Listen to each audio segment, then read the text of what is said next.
This is Shuja Rabbani, and you are listening to the Pod Your Heart Out podcast.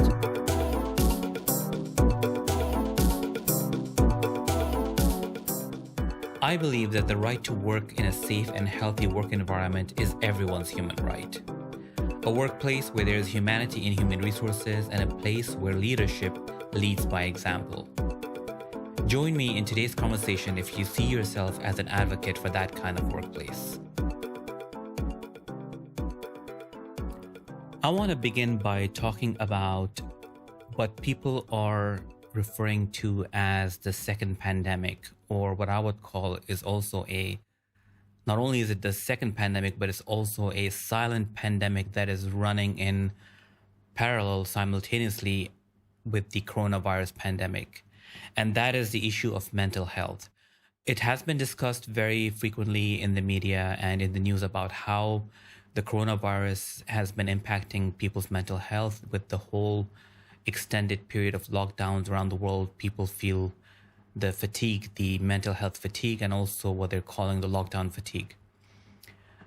And with kids, for example, right now, not all the schools around the world have returned completely back to classes.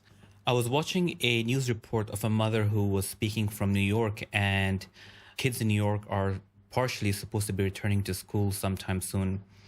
And she was talking about how her daughter has been pulling her own hair because of boredom, because of just the mental stress that she's been having for not being able to mix and mingle with her friends and not being able to return to school for so long. And this is also having a huge impact on parents who are at home, remotely working from home, which has now become the new norm.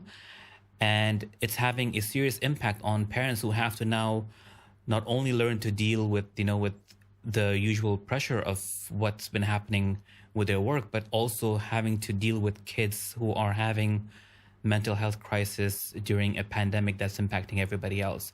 So it really is an issue that's impacting people at the household level, and absolutely something that needs to be paid attention to. This is also a concern for companies to understand how their employees are coping when it comes to working from home, because that adds extra pressure on the mental health of the employees as well, people who are working from home, to be able to juggle, between their kids' lifestyle, what's happening at home, and at the same time trying to perform at the level that the company requires them to.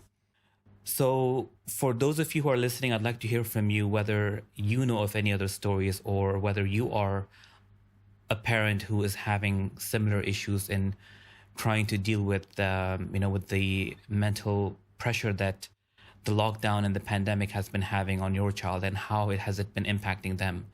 Feel free to pod your heart out. I'd love to hear from you. And if you've managed to come across any creative ways of how you've been keeping your kids really busy, keeping them productive and creative during this time, please do share, because I'm sure there's people out there who would benefit from the ideas that you have and what you've been trying out.